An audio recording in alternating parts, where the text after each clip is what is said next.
All right, good morning, everybody. Welcome to the Aquarium of the Pacific's Aquarium Online Academy. My name is Talia. I'm from the Education Department here at the Aquarium, and we're going to be learning about a very cool animal today. We are going to be learning all about fish today, so I'm excited that you guys are here to join us today. Now, in addition to myself, we have a few friends helping me out with our program today. We have Miss Allie behind the computer, so she's going to be changing all the cool things that appear behind me here. We're also going to have Miss Stacy, who's available at a computer to answer your questions. So if you have any questions today, if you have any observations that you would like to share, you're welcome to interact with us in a couple of different ways. So a couple of things you can do. One, if you're watching this live, you can text us your questions. So we have a number on your screen. It's right down there. You can text us at 562-286-1838. Or if you're not watching this live, you can email us and we'll get back to you that way as well. And our email is live, L-I-V-E, at lbaop.org. So those are two ways to interact with us during our program today. So before we get too far into all the cool fish that live in the ocean, I want to take a moment to kind of get through some basics first. So we got a lot of fish behind me here. This is a webcam of our tropical exhibit here at the aquarium, and you can see there's lots of different types of fish. There's even some sharks in there as well. But I want to start off with a really basic question of what is a fish? And what makes a fish a fish? So let's kind of go over some of those things that make a fish. A fish got a grouper tail hanging over there as well. But let's go over what makes a fish first. So let's get a picture of a fish up on the screen here. This is a Garibaldi here. This is actually our state marine fish. I'm actually going to go, let's see, I'm going to go this way so you can see more of the fish a little bit better so I'm not facing this fish here as much. But what do you notice about our fish here? What makes a fish so special? So I notice a couple of things. I notice that right here, there's this fin. They also have a fin over here. And they have a fin for their tail. This one kind of looks like a heart. And then you've also got some fins down there as well. So those fins help the fish move, and we'll explore that a little bit later on today. We also have a big line that's kind of way, let's see if I can get myself the point right today. Right. Pointing is hard. Right over here. And that is the fish's gill. So fish don't have lungs like you and me. They're still getting oxygen, but they're getting oxygen instead of from the air like us. With our lungs, they're getting oxygen from the water with those gills. So the water will pass over their gills, and then that's how they get the oxygen out of the water. So that's one of the cool things that makes fish a fish. And by the way, all these special things have a special name, and those are called adaptations. So an adaptation is something that an animal has in them or on them that helps them survive in their home. So fish live in the water. They got gills to breathe. Here's a butterflyfish. So they have things to help them out. I also noticed with our butterflyfish here, he has a couple of different things than our Garibaldi have. It has a special mouth there that's a little bit different than our Garibaldi. So he might try to be kind of picking little things, maybe some algae to eat because he has a little teeny tiny little mouth. He also has this spot right there. And that is a false eye spot. And that actually helps them kind of hide a little bit. So sometimes if there's something that might want to eat a tasty butterfly fish, they might be like, well, I want to go for the front of the fish. Sometimes they think that's their eye instead of their real eye right over there. So they'll go for the back instead of the front. So that's one of the ways that can help them hide. Ooh, and I have a question from Gage. Hello, Gage. And he's asking, why do fish have tails? That is a great question. So they have a tail to kind of help them move. So take a look at these fish here. These are some of our tropical fish called anthias.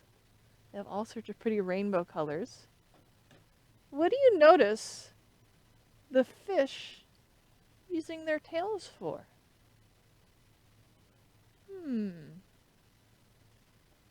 So I noticed that a lot of these fish are kind of moving their tail kind of back and forth and back and forth and back and forth like that.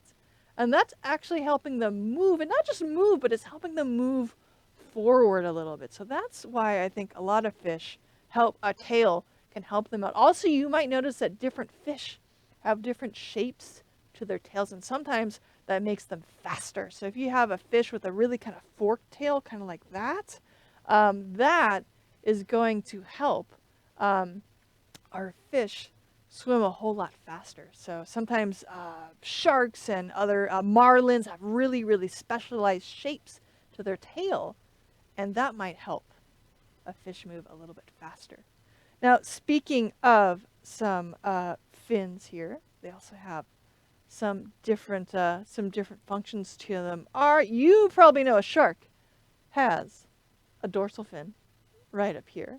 And the dorsal fin helps a shark and other fish. It helps them balance. So if you notice, the shape of a shark kind of looks like a football. Have you guys ever played with a football before? If you throw a football really, really well, I am not the greatest football thrower, but if you throw it just right, it spirals, right?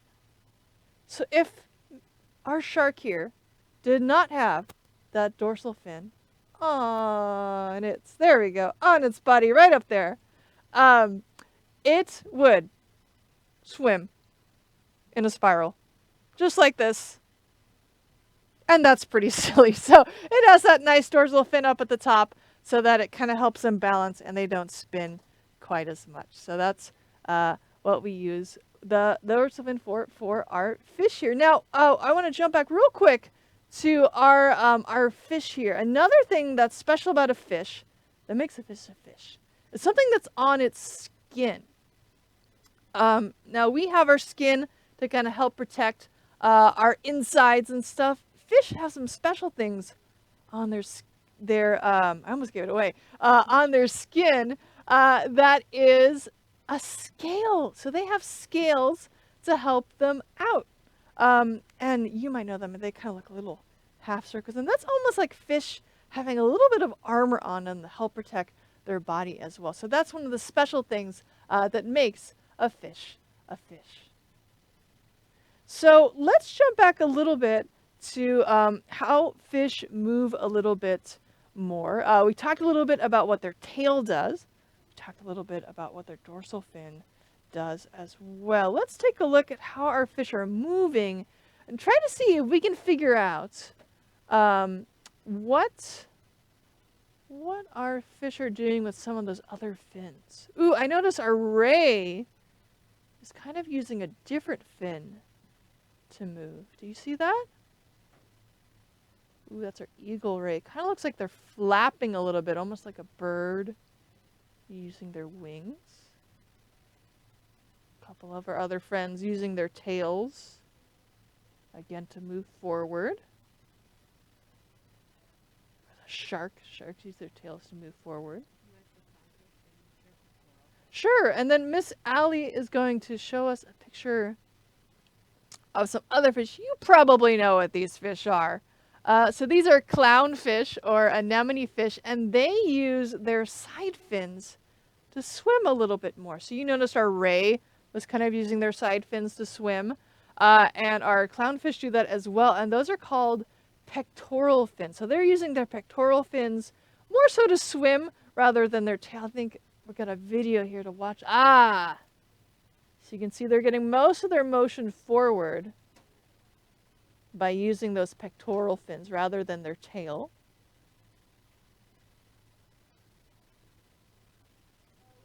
And then some animals, especially the ones that use their tail more so to swim, they're going to still use their pectoral fins, but they're using them more kind of like an airplane, kind of the steer, a little bit more than our friends like our clownfish here to move forward. So different fish use different fins in different ways, but a lot of their fins are helping them kind of move in one way or another.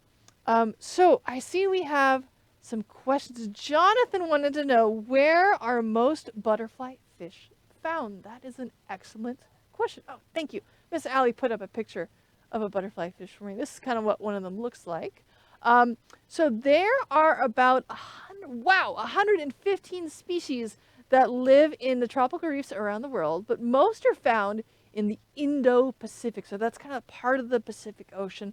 That's a little bit more by India and kind of that part of the world. So that's where you can find a lot of butterfly fish. Thank you so much, Jonathan. And I also saw that butterfly fish had another one of those false eye spots on. Ooh, more questions coming in. Anders is asking, what colors do fish have to blend in? That is an excellent question, Anders. So it depends on the fish. It depends on where the fish lives, right? Because most times when you're trying to blend into something, you're trying to blend into your home, right? So for example, if we, like our sea dragon here, by the way, I'm going to go this way. Did you know that our sea dragons and our seahorses are also fish? Isn't that cool? So some fish don't even look like the typical fish shape that we think about when you think about a fish. So this is a fish as well. It's blending in with this seagrass here. So it's going to be a little bit green. Its body shape's going to be a little bit long. Other fish are, if they live, this is a leafy sea dragon. This is one of my favorites. So I love all these little pieces of their body that come off that look a lot like the kelp and the seagrass that they're trying to blend into. So this is kind of a little bit yellowy green. There's also these little dark spots as well. I have, oh my goodness, that is a frogfish. So that guy is blending in. Did you even know there was a fish in that picture?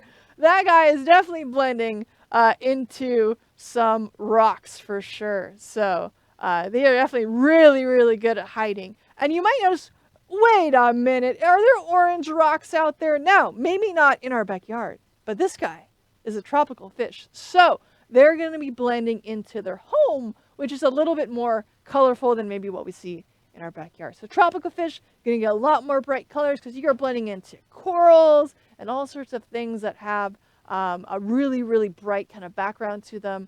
Now, our friends who are a little bit more at home, maybe Miss Allie, we could show a little bit of maybe some blue cavern animals. Those are, sure. This is scorpion fish. This is another, whoa. This is another guy that's going to be blending. You might notice that he's a little speckly. And then the rocks, or excuse me, the sand that's underneath him is a little bit speckly as well. So he's going to be blending in. Whoop. That guy is going to be blending in with the sand that's underneath him. I have some more questions coming in. Thank you so much, Anders, for your great question. Jonathan is asking, are sharks a common fish? They are actually fairly common, and you can find them throughout our oceans. Thanks, Jonathan. And sharks are also a very special type of fish as well. More questions about sharks. Anders is asking, how many colors do sharks come in? Oh my goodness. They come in a couple of different colors. Most of them are gray or white or kind of a cream color. Some of them are yellow, some of them are brown, but they also have patterns on them. They have spots and kind of stripes or bands and kind of marbling, which is kind of a speckly pattern to them. This, my friend, is called a zebra shark. And a zebra shark actually starts off its life with black and white stripes, a little bit like a zebra. And then you can kind of see that this one, you can kind of see where the stripes used to be. But they're starting to turn in the spots. So when they get older. They actually have polka dots all over them, which is a little bit weird that we call it a zebra shark. So we call it a zebra shark here in California. We have you might say that looks more like a leopard. I agree. But we already had a leopard shark in California, so that's why we call it a zebra shark here. We looked at what they were like when they were babies. We're like, yeah, it's a zebra shark. And then they grew up and we're like, oh, they got polka dots. But that's okay. Other places around the world, like Australia, actually call them a leopard shark. So different animals have different names depending on where you are in the world, which is pretty cool. Ooh, so let's take a look at that blue cavern exhibit. I'm going to get out of the way now. What do you notice about these friends that are a little bit different than what we saw before with our scorpion fish and our frogfish? Oh, shark.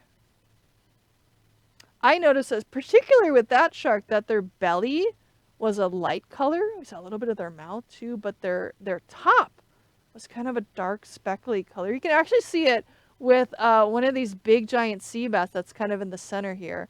So they have a dark top and a light bottom. That's a special type of camouflage. Oop, he's coming to say hi to you there. A special type of camouflage called counter shading. So it actually helps the fish blend in both ways. So if you look down at a fish with a dark bottom, it's going to blend in with the dark kind of sand that's underneath them.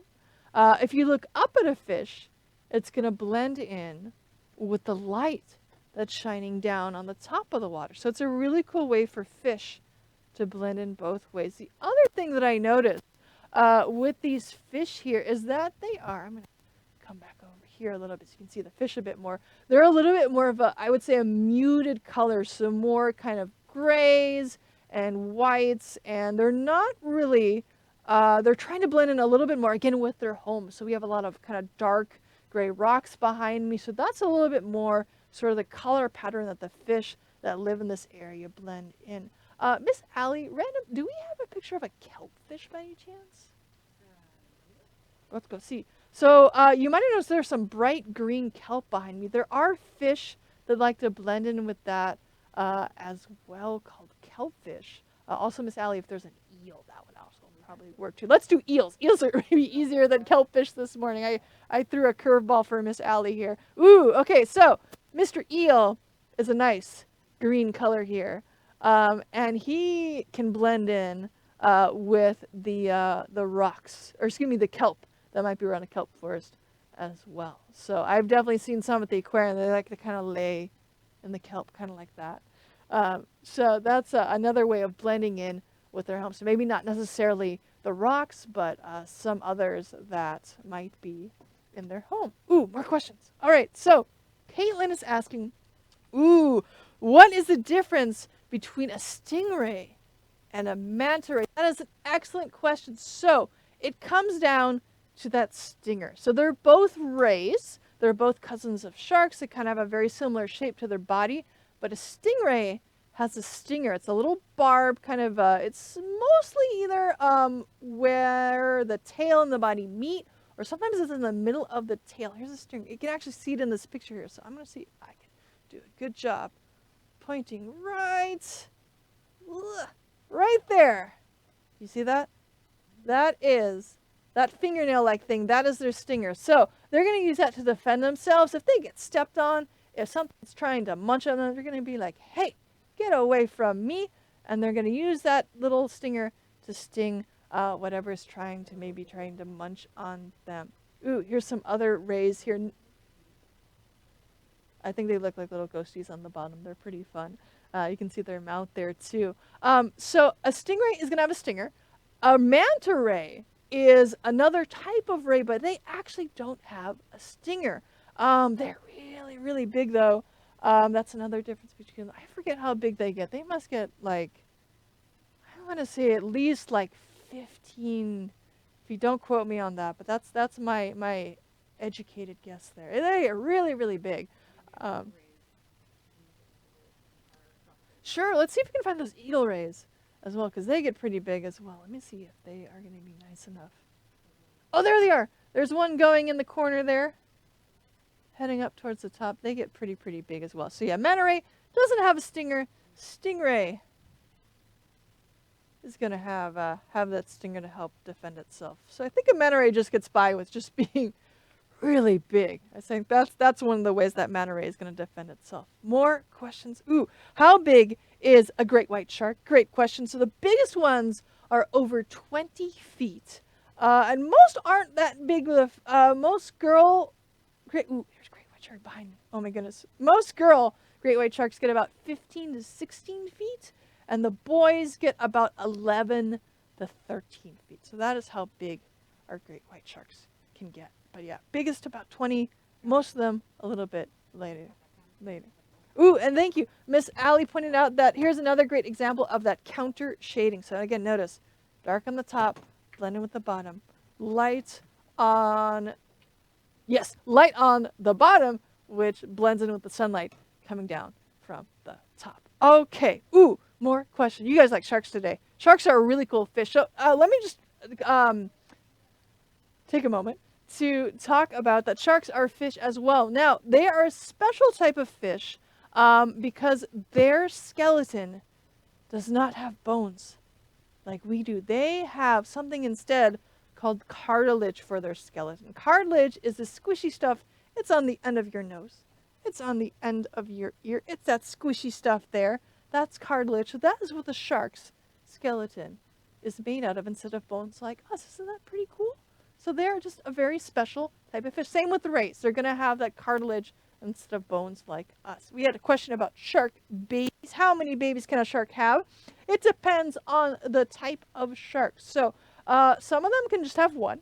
Some of them can have a lot. Leopard sharks can give birth to 36 pups at a time. 36 pups at a time. That is a whole lot of babies to have. Now, you might have noticed there is a very cool thing that's behind me here. What in the world is this thing? So this is a special way that a shark can have a baby. It is a shark egg. Sharks can lay eggs. It's kind of like a chicken, but there's a shark inside. It does have a yolk sac. If you've ever seen the yellow part of a shark egg, then that is what the baby shark is eating inside that case. Mom makes that case themselves, and it also has, let's see if I can do a good job. Yeah, that stuff. It has kind of this rope that's kind of on this side here. So that actually comes out of Mom first. Mom will be trying to go around a rock or some coral. That ropey part will snag. It'll pull the egg out of the body. She will secure it, and then that's it. That's her only parental duty. She doesn't have to worry about college tuition or anything like that for baby shark. She's out of there, and then baby shark has the instinct to hunt. So yeah, it depends on the shark, how many babies they have, and also how they have their babies. So some of them have live birth, like us. Some of them have eggs, like we see behind me here. Very cool question. So yeah, let's look at some more unusual shapes to our fish. You saw that a little bit with our tropical reef exhibit, that fish come in all sorts of different shapes, right? So some of them are going to be that typical kind of oval shape. This guy over here, that's a Mola Mola or a sunfish. It is a very unique fish shape to it. So it has these fins way in the back of its body, and they kind of flap them. They kind of swim like this. I think they look like a giant capital D with fins on them. And they actually will sometimes lay on the surface, kind of like this. And sometimes birds will sit on top of the Mola Mola and use it like a little island sometimes to go take a break. And sometimes when we're whale watching, we'll see these Mola Mola and everybody's like, oh, shark! Because they see this thing flapping at the surface. And that's actually just the fin of the Mola Mola. So if we get a closer look and we see this little gray disc floating on the surface with fins, that is the Mola Mola. That's going to be my YouTube screenshot. Is this thing right here. So Mola Mola definitely have a very... Ooh! Do you guys see a fish? Ooh, I think I see it. This is another good example of blending in with your home. Do you see some eyeballs? There. And there. Oh my goodness, this is a flatfish that just has his two little eyeballs sticking out just like that. It is doing such a good job at blending, and you kind of see a little bit still. It has these little like polka dots. So that I think is its body. You can actually see its tail way over there. And then it probably threw some sand overneath it, over top itself, just to be a little bit extra sneaky with its camouflage. But it is doing such a good job at blending into its home. What is that? Baby flatfish. Oh my goodness.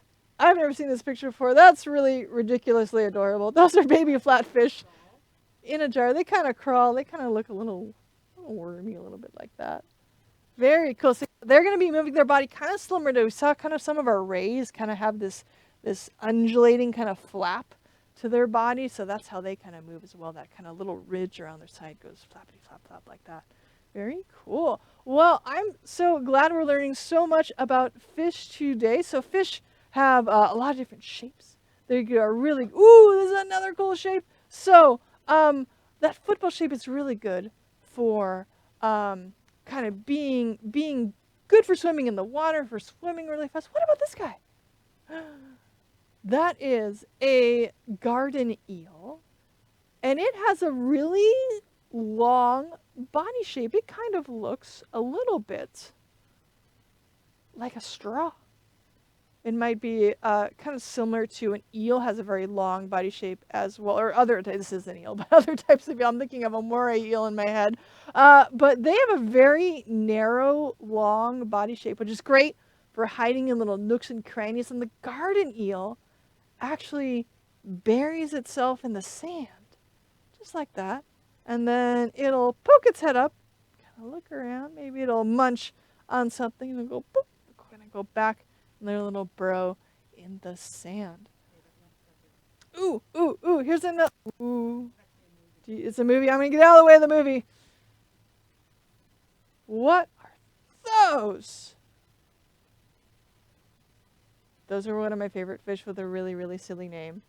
That's actually an excellent video. I'm very glad Miss Allie found it. I think they look like a little cartoon poofball there. That is a fish called a spiny lumpsucker. A spiny lumpsucker. So it is really good at hiding in its home. You might have thought it looked like a little rock for a moment there, a little pebble. They also have a little suction cup right underneath their body here. So they go boop, and they'll stick to the rock. And then they can hold on if there's, I think maybe if there's a wave or something, they'll get knocked off. So yeah, they are a pretty fun fish. Again, very unique body shape as well. So that is definitely another fun fish that we have in our ocean. So I love that fish come in all sorts of different shapes and sizes. Again, they have all those really cool adaptations to help them out in their home as well. So a lot of cool things about fish. And we learned that there's different types of fish, right? So there's fish that have skeletons like us. They have fish that have that cartilage skeleton like our sharks and our rays. So many different really cool kind of facets to our fish that we have here in our ocean. So I hope that you guys had a lot of fun learning about fish with me. I certainly had a lot of fun learning all about fish with you. Thank you guys very much for all of your great questions as well. Again, if you have any more questions, if you want to get a hold of us, there's a couple ways to do that. We'll get that number on that screen one more time. We can text in, again, at 562-286-1838. Also, again, you can email us as well. So you can email us at live@lbaop.org. That's 2 ways to get in contact with us. But again, thank you guys so very much for learning all about fish with me. I had a great time learning about fish with you. So again, thank you again, and I'll see you guys a little bit later. We have some more programming today, I believe, in the afternoon. So again, please feel free to stick around. Thanks again. Enjoy the rest of your morning.